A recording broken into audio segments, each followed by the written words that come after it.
My name is Robert, currently living in Denmark, but I'm Icelandic, and I've been collecting for about 15 plus years. The entire collection is like approximately 1100 pairs, and I think like 800 of them, 700 of them is like Pumas.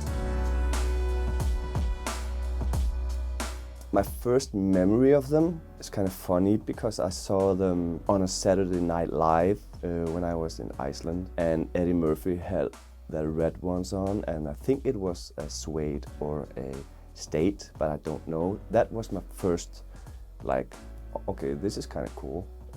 A different kind of culture bringing something else to it. So that was my first introduction of Pumas. And collecting them, I started not that long ago, actually, like in 2010 and 11, I started collecting Pumas. I went with the classics, of course, because my first introduction to Puma or the classics was like from the Eddie Murphy Saturday Night Live. And then I came into this community of people, and they all collected like classics. So I went for the classics. So I went for the suedes, I went for the states, basically, and then in the wrong kind of order, I went to Clydes. And from there I just built on, like going from everything from trinomics to discs to whirlwinds to Avantis. Yeah, everything I want to have, I try to get in my own size. So I was digging through my archive and I found like the PUMA Gold Fit from the early 1970s. Some pairs were made in West Germany, but these pairs are made in Yugoslavia. I've been hunting these for a long time, but I had the guys from my community, from a group, telling me they found a pair for me and they want me to hit the guy up from the UK, and I got these for, I would say, a bargain for these. But yeah, these are my absolute favorite vintage pair.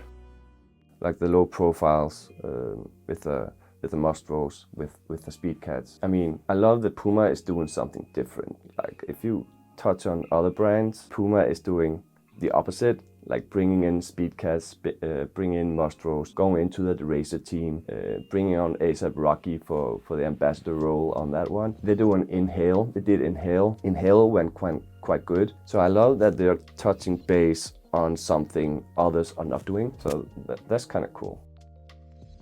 In terms of product, I've tried to go for Clydes, and I've done so for many years. And the era goes from 2005 to 7-ish due to the shape of the shoe, the materials of the shoe. They did this thing called samples in 2005, and they just stuck to the shaping, the same materials, and everything around that shoe just fits me in every kind of way. So that's the era for me, for the Clydes and for the collecting. The favorite silhouettes must be like the Clydes, suedes of course, and actually Crack. And Crack is not the most comfortable shoe, but it has so much history behind it. Those who don't know, Crack became suede, suede became something else, and yada yada. And so the three of them are the classics one. I like the modern things. I mean, everything has their time, but I would always go for a classic style from someone who is bringing something new to the market now. So if I would choose between a Velofaces in some collection or a Clyde or a suede, I will always go for a suede or a Clyde. So the second pair of mine is from Clyde collection is the Tommy Smiths, and what makes these special are, first of all, you got the Tommy Smiths logo or name on the tongue, and those who don't know Tommy Smith, he was a sprinter, 200-meter sprinter in 1968 Olympics, where he won, and he got his time and the length of the sprint on them. I have two pairs of these, and one I actually do use on special occasions, and these will be sitting on my shelf for the rest of my life. Another pair that I really like is the Crack. The Crack is not for everyone, but the thing about Crack is that people thought it was a suede on the podium at the 1968 Olympics in Mexico, where Tommy Smith were raising his fist, and the pair on the podium was supposed to be a suede, but it was a Crack. So highlighting this is just a part of the culture and the history of Puma suede, Clyde, PUMA basket, whatever PUMA states, it all comes down from this guy.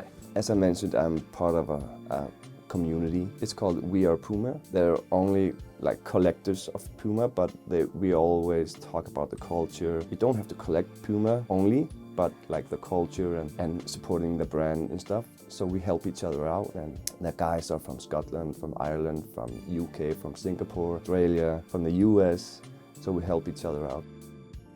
And my favorite must be, at the moment, or maybe for all time, will be the Babe collection. It was really limited. The strategies around it was on point. Some decisions were made and some of the items from the collection was never released. Fortunately enough, I have them due to I was an employee of PUMA back then, and I think looking at them at the moment, it must be my favorite ones. Yeah. The thing that intrigues me the most about PUMA is like they don't actually always go for the high-end collaborators. They go for the culture of it. They go for up-and-coming artists, designers. Nobody knew about Aid or Error before PUMA did Aid or Error, and they did like with the culture of my boy Anwar from Carrots. So that diversity of the collaborators from PUMA is awesome. Also because they touch base on the culture.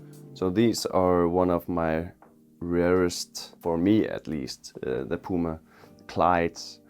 These are actually from 2008 made, 2009 released, a Moth King from the Japanese pack. What makes them a bit special is like all the quality and the different materials used on these.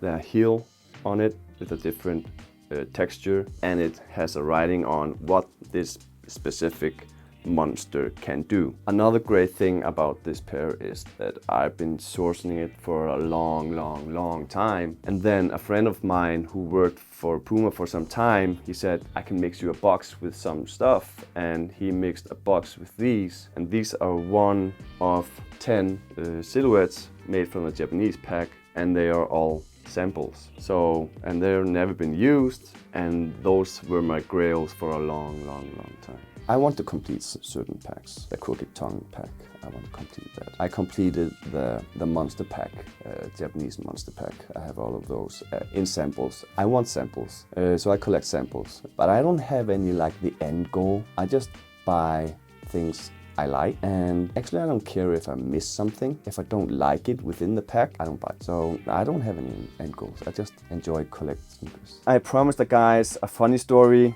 So the funny story is this PUMA Cell Endura. This is my OG pair from 1998. The story behind these were that I found it at a flea market, and I rocked these in New York at a Rihanna event. People were really hype about this, and I heard people snapping shots, and the guys from the US really wanted these, and they called a bunch of people. Their people contacted me, and they wanted this pair, so I gave them this pair to make a collection. I think about 2021. They gave me another one, a free pair with my name on it, my full name on the back, on the inside, and in the original version. But this is the most important thing for me to have. So I'm heavily into like sourcing out something I've seen from the good guys from Friction magazine. They have this Bible hanging in my archive, like, oh, this one, oh, this, I need this one and this one. So I go and source it and I find it, but if it isn't in my size, I don't buy it. So, but yeah, I'm really into it. Every pair I have has to be in my size so I can do some foot action in it. I don't want to be uncomfortable. Of course, some are a bit snug as they've been produced in earlier times, but yeah, I try to go for my size. And this is actually my favorite pair of Clydes, and reference to the movie Bonnie and Clyde. And these are, I think, are from the 2007. Also a salesman sample with a hat on the tongue, and you got the pistol or the machine gun on the back of the heel. Also a great thing on it is like it says steal for a living, and with the money tags around the insole. I was a key account manager, strategic key account manager, but I was also heavily involved in some stuff. But the thing I remember the best was the Rihanna release, and we did some stuff with The Weeknd. These kind of collabs did something different for PUMA. For us, like this was the first step for PUMA, doing something different, and doing these collaboration brought me to Paris, to New York, and whatever. And I think these are the memories I like have back in my head. The best thing about PUMA is like they don't follow the stream a lot. Sometimes they do, of course, due to the market. But the thing is like they really want to do their own stuff. And I like that my friend Benjamin, who is an employee of PUMA, he did his own collection. And that was touching point on his culture and doing art and whatever. So I haven't seen other brands do that. So I like that they do cultural stuff. Not even hype stuff, but something that touches base on culture.